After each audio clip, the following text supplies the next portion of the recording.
আসসালামু আলাইকুম প্রিয় দর্শকবৃন্দ। আমি এই মুহূর্তে আমার নতুন বাসায় আছি। এটা হচ্ছে আমার নতুন বাসার ছাদ। আমি এখন যে ভাড়াটা নিয়েছি, আমি ফ্ল্যাট ভাড়া নিয়েছি। এখন এখানে আসছি। হচ্ছে আমার গ্যাস সিলিন্ডারের জায়গা। এগুলো আমি সব গ্যাস সিলিন্ডার রাখবো।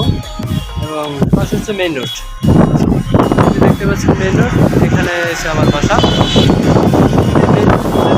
আমার বাসা আমি এখন আপনাদেরকে রুমটা আমার দেখাবো।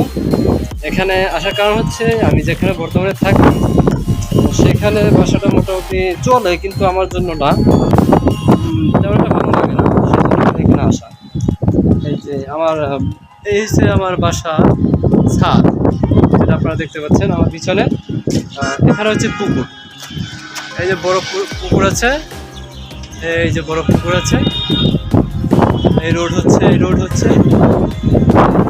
চলুন আপনাদেরকে আমি নিয়ে যাচ্ছি আমার বাসার ভিতরে। আমি যে বাসায় আসবো, যে বাসাটা ভাড়া নিয়েছি, যে বাসায় আসবো, সেই বাসা আপনাদেরকে আমি দেখাচ্ছি।